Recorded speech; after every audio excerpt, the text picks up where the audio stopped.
one of the largest declines in over 30 years. And Mike Rowe is the CEO of Mike Rowe Works Foundation and is back with us now. Mike, good to see you.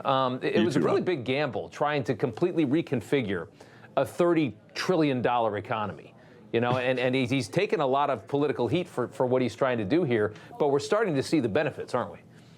Well, sometimes I think things have to go splat before people truly pay attention. What does that mean?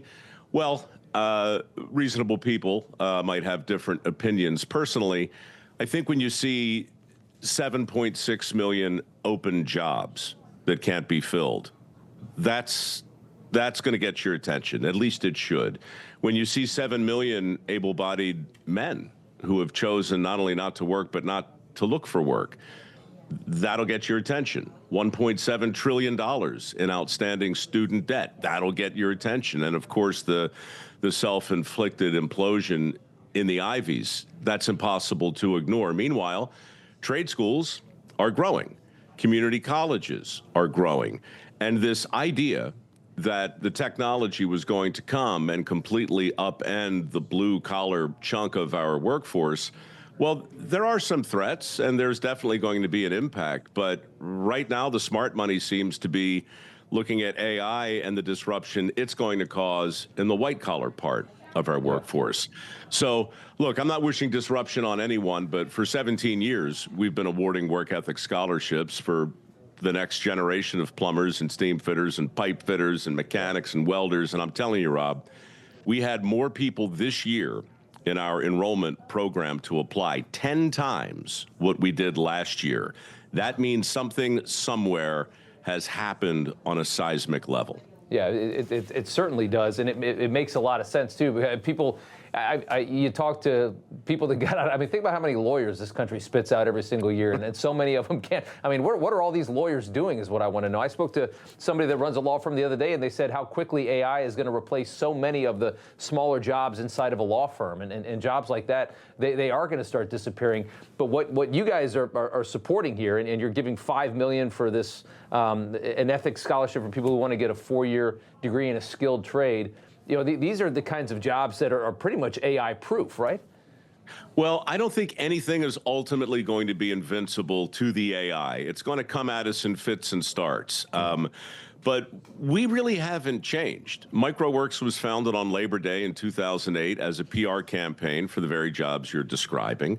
I don't have anything intrinsically against a 4-year degree. I have one myself, and it served me pretty well. But that's not we're not suffering right now from a lack of graduates from 4-year schools. We are suffering from a lack of enthusiastic men and women who want to show up early, stay late, and master a skill that's in demand.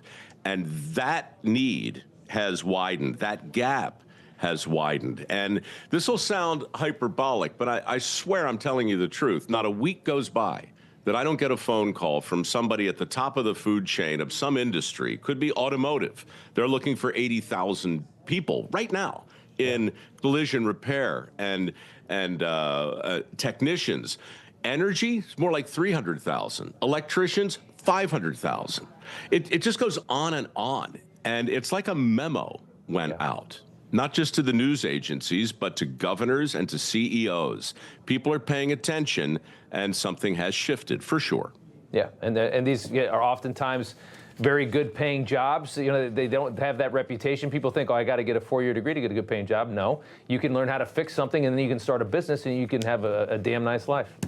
Well, look, I mean, that often gets forgotten. It's very true. Most of the people we help start with getting a welding degree. But the ones who hit it out of the park, you know, they'll buy a van and they'll hire a friend who's a plumber and then an electrician. And then you've got a mechanical contracting company. And then suddenly, 3 years later, you got a guy doing $3 million a year because the need is such that the demand requires it. So I could give you 2,500 examples. It's happening. That's very cool. Mike Rowe, we appreciate you coming on. Thank you so much. Anytime.